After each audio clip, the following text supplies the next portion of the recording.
Can you hear us all okay? Yep. All right. He doesn't want to, but he can.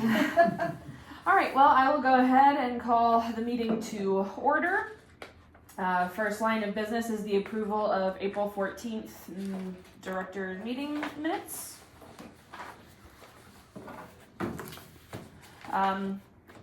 Tyler, since you're on the phone, all of the votes will have to do by roll call. Okay. So if nobody has any comments or requests any changes on the minutes, I will ask for a motion to approve. Second. All right, so moved by Jeff, seconded by Gary. So roll call be then, so vote either yay or nay on approval of the minutes. So Tyler, Yes. Cheryl, Yes. Jeff, Yes. Gary, Yes. motion passed. And next line of business is the approval of the financial report and claims. Well,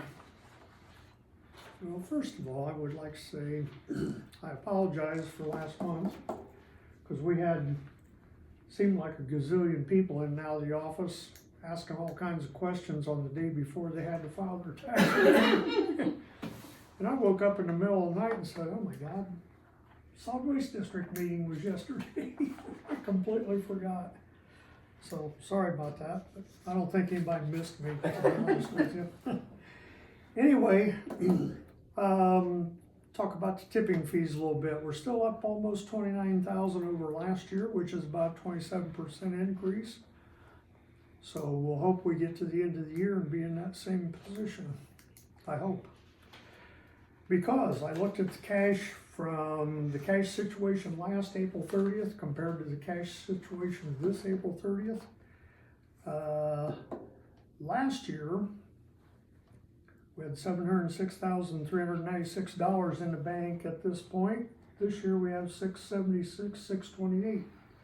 So we've burned about 30,000 of our own money in the last 12 months. Now, Leanne said that sounds bad, and I said it does, but with the amount we have, we can last another 20 years at that rate. So I don't think we're going to reduce the $24 anytime soon, since we're going backwards. One piece of good news is, though, I kind of looked at 24. Last year, at this point, we were projected to lose $339,000 for the year.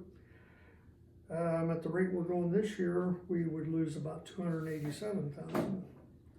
So 1339 is 52. We'd be about 52,000 better off this year.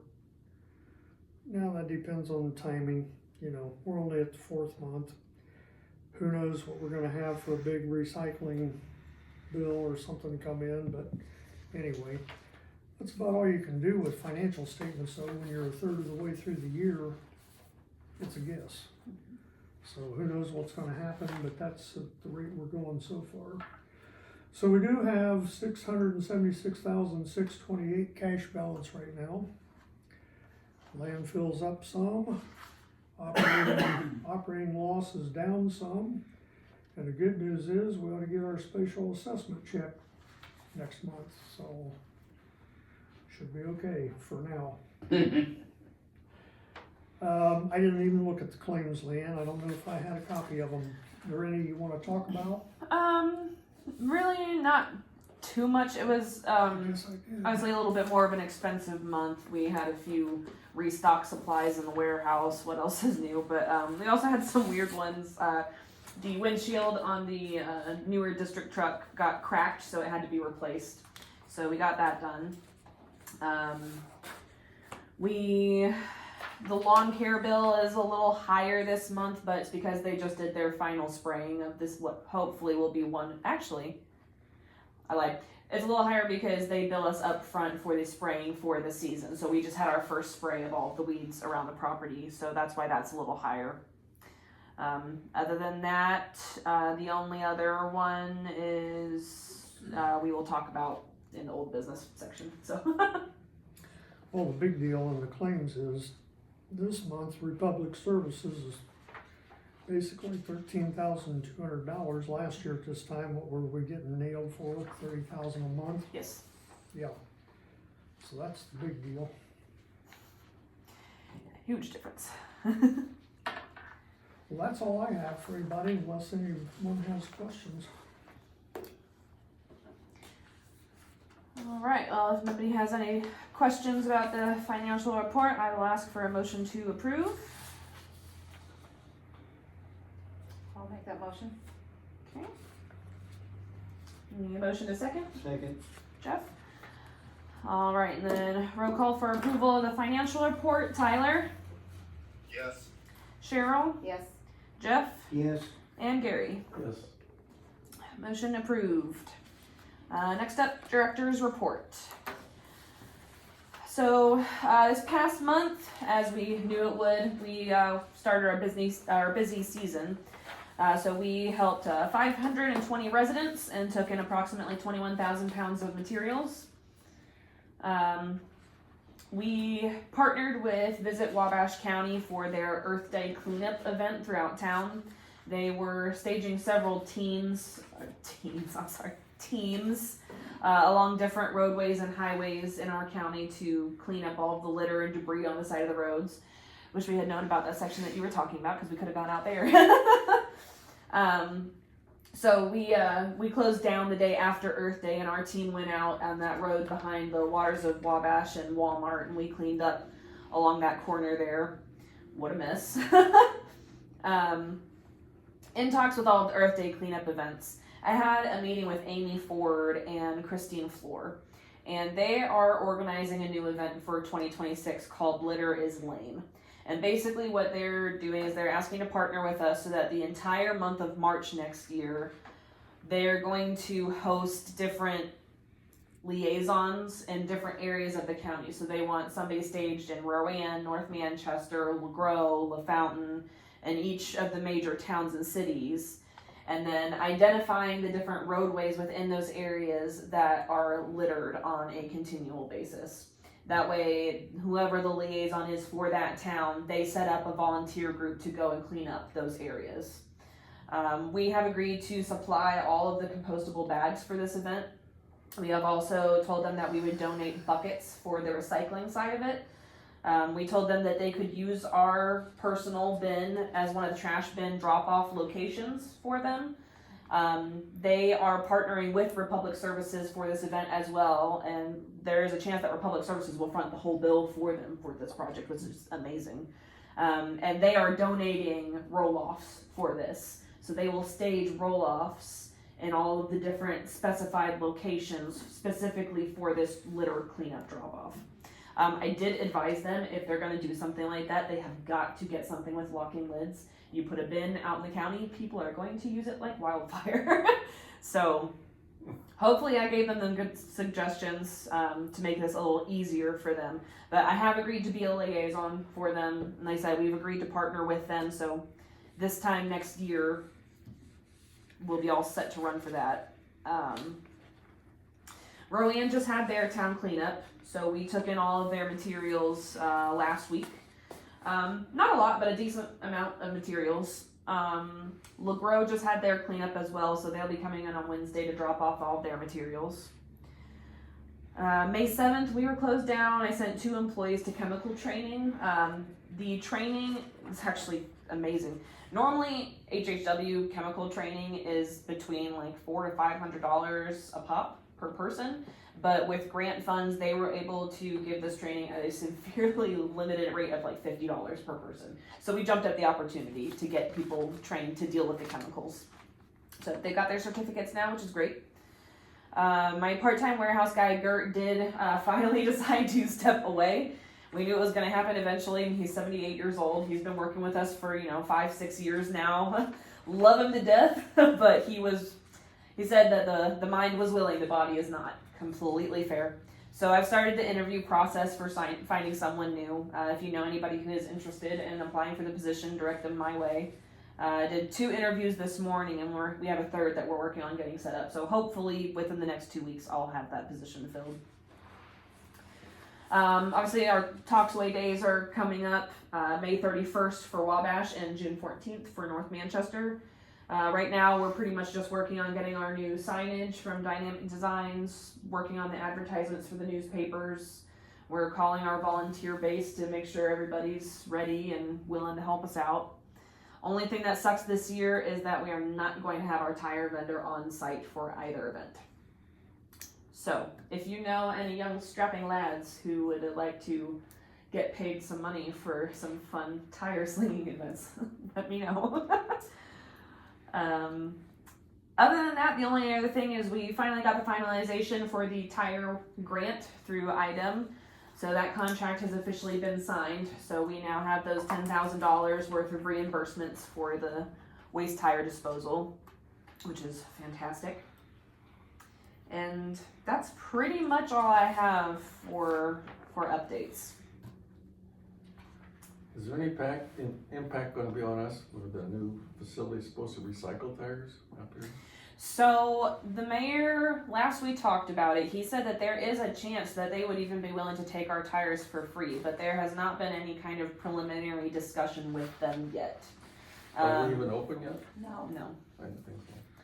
So when I can get a good contact, I would like to arrange a meeting and a tour of that facility and see if we can do business. Yeah. It's the most logical thing. I was told 2 weeks ago when I was out at MPS or whatever you call it, bionutrients, that at this moment they're trying to grant fund money to buy the equipment to go inside of it. So right now it's a shell of a building. Oh.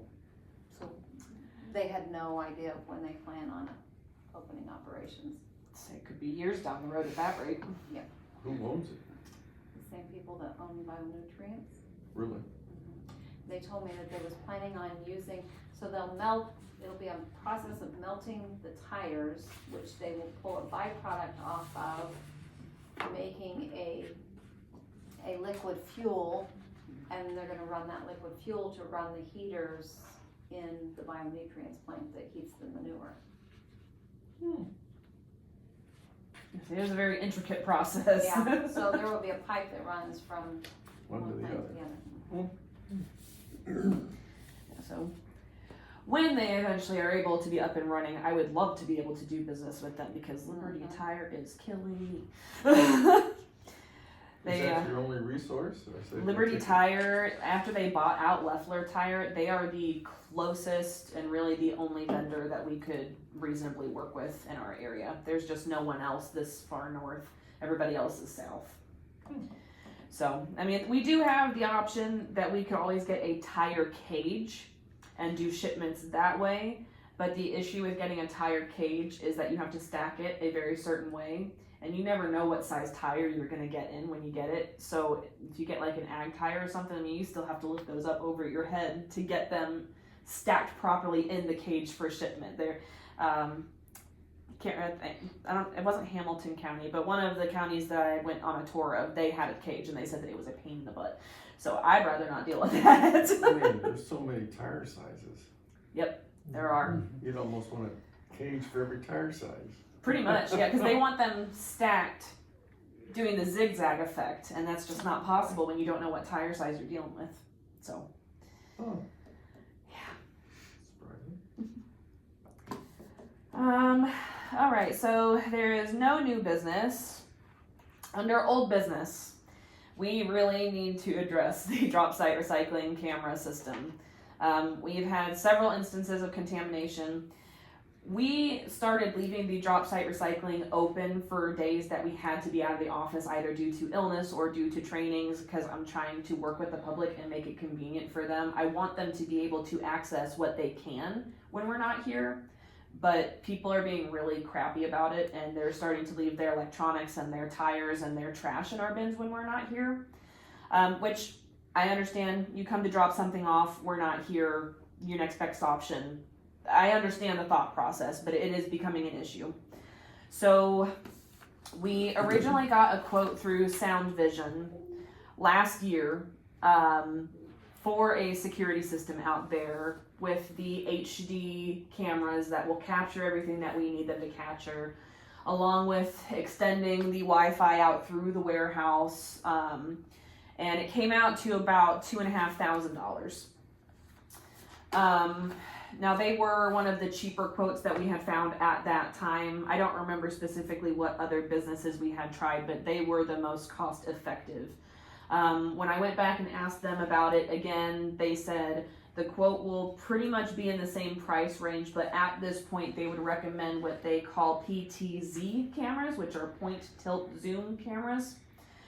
He says they're approximately the same price as the cameras he originally quoted us for. He said if anything there would be maybe $100, $200 difference, give or take, but it wouldn't be a huge difference. And that includes all of the labor, all of the wiring. They'll get the monitor set up in my office for observation for when we're here. It includes the storage system that comes with it. It's all just kind of combined into this one fee. So we could do it that way. Or we could go with what's called a Blink system. There are a lot of people in town who have been switching to Blink and they have highly recommended it. They're pretty much just like the old Arlo system or like the Alexa cameras and whatnot. Only problem with those is we would still have to get the Wi-Fi extended. We would have to put the cameras up and then get the monitor and get all of the extras, which we can do, but whether or not we actually end up saving money that way, I'm not sure. I'd have to do some more research into the actual costs. Because obviously, none of us are electricians. Out of all of us, Amanda's probably the one who's the most techie. She could figure it out. I can't. So, labor aside, I feel it would be more worthwhile to have them install a system, because then even if one of the cameras gets destroyed, or if one of the cameras needs maintenance, or if the wiring gets messed up, or if there's something wrong with the storage system, we'd have somebody that we can call who would be able to fix it for us instead of us scrambling trying to figure it out for ourselves. So, that is what we're looking at.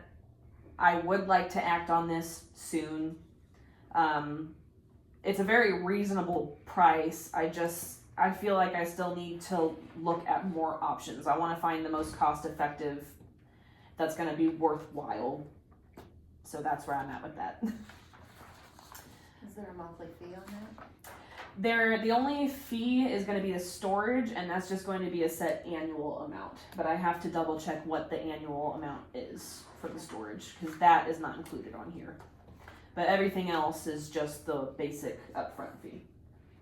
So if we have a license plate, do we turn that into the sheriff's department, or what do we do? So what we can do is when we get the footage, we can submit it to a police officer or to a judge at the court. What happened last time when we were able to actually get the license plate was the cops went and they spoke to them first, and they said, you can either come and you can clean up your stuff right now, or you get a fine, or we take it to court. So I assume it would probably work that same way, is the cops will probably give them the opportunity to correct their mistake, but just depends on timeline, because if we see something that's dumped the night before and they come and dump it the next morning, we don't catch it in time, you should get fined. Right. But I think that'll just depend on the situation. I really need to ask one of the judges just one more time specifically what we need to capture to be sure we can actually do something with it if we get the system. Because I don't want to spend a couple $1,000s on a system if we're not actually going to be able to benefit from it. So, or if nothing else, we could always get a still shot of one of the cars and post it on Facebook and let the public verify who it is. They're really good at that. So there's that. I thought that I had. Maybe I don't. Okay. So the only other quote, our mascot costume. After extensive research and many quotes, we finally found a company with a perfect price point of $3,600. It is the cheapest option. That they use the exact same materials for the outdoor wear and for the feet as the other companies. They even supply a fan that goes in the head to keep the wearer cool. It's got the screening so that you can see out of the eye mask. It's the perfect design. They've responded to me very quickly every single time. So I think we're gonna go ahead and we're gonna order it. I really want to be able to use this costume for the summer events around town, like the farmers market and First Fridays. I think that it'll be really good exposure for us. So I'm happy that we're finally jumping on that. And that is pretty much all I have to discuss today. Is there any public comment? There's really no public to comment. So I'll motion to adjourn. Second that motion. All right. So roll call. Motion to adjourn. Tyler, Yes. Cheryl, Yes. Jeff, Yes. Gary. Yes. We are adjourned. Next meeting is Monday, June 9th. Bye, Tyler. Now, your minutes will need to reflect who was here and who wasn't in the votes. Also, you need to keep track of how many times somebody appears by electronic means, because they can only appear a certain number of times electronically. Okay. Notate that. And lastly, you don't need a motion to adjourn. Oh, okay. My bad. I will remember The chair of the meeting can announce it's adjourned. If somebody is opposed to it, then they have to move to keep the Keep meeting going. going, that. Okay. and then that has to be approved. So, Okay. I will make note of that. I was kind of disappointed, Doug, I thought you and I were the public. you're right. You're right there. We are the public, but I have no comments other I than don't either, I just, trying to be a smart aleck.